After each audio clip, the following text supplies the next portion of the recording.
You know, when you look up house in the dictionary, it's a building for human habitation, especially one that is lived in by a family or small group of people.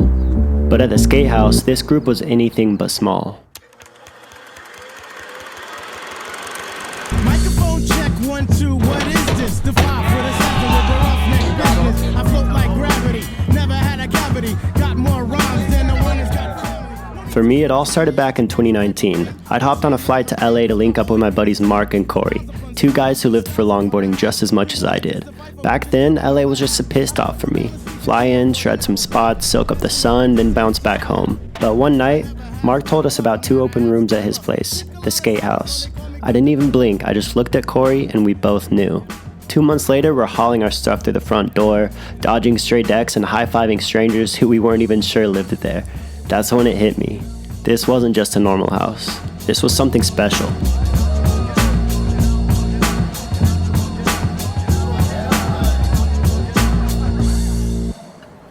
Make some noise for Mark Ponce, everybody! It's Mark Ponce! Let's go!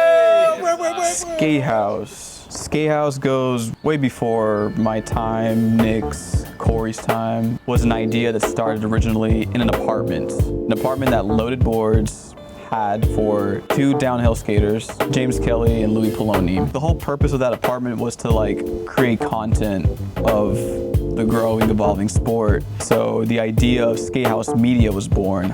People worldwide were watching these videos, and Skatehouse Media was just pumping videos daily. They relocated to a bigger house, one with 4 bedrooms, a yard big enough to have a skate ramp.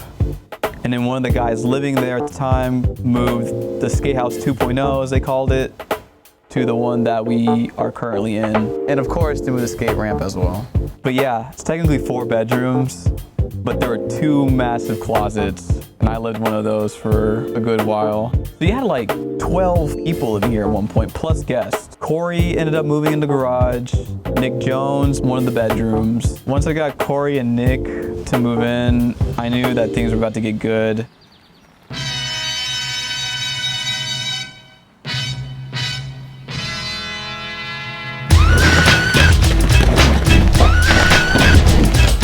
Days turned into weeks, weeks into years. We spent our time hanging out in the backyard, creating content, shredding the mini ramp, and watching the sunset from the roof.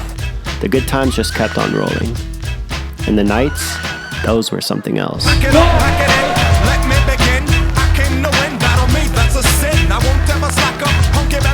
Music blasting loud enough to piss off the neighbors, freestyle rap battles in the kitchen, fingerboarding on the countertop, pool competitions in Corey's room, you name it, it probably happened.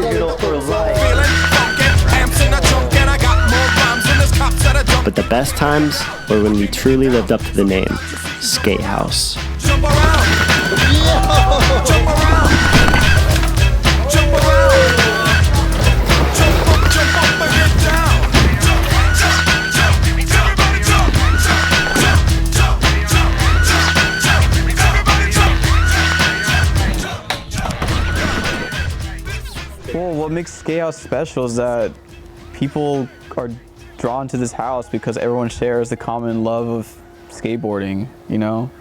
You have a passion that deep enough to come here. Being able to bring people together from around the world, people that also love to skate. What made it special was just our love of skateboarding, love of longboarding. To be moving out of this house is finally officially closing that chapter. I did it, I've outgrown it, and it's time to move on. And I am eternally always gonna be grateful.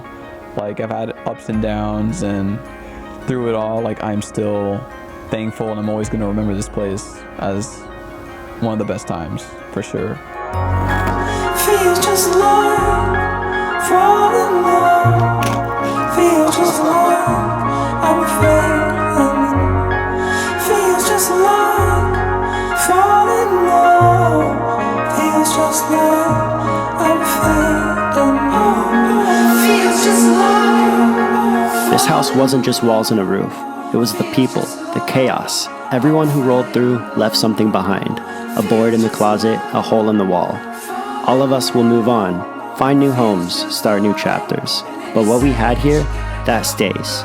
Because Skatehouse isn't just a house. It's the friendships, the memories, and the stories that keep it alive.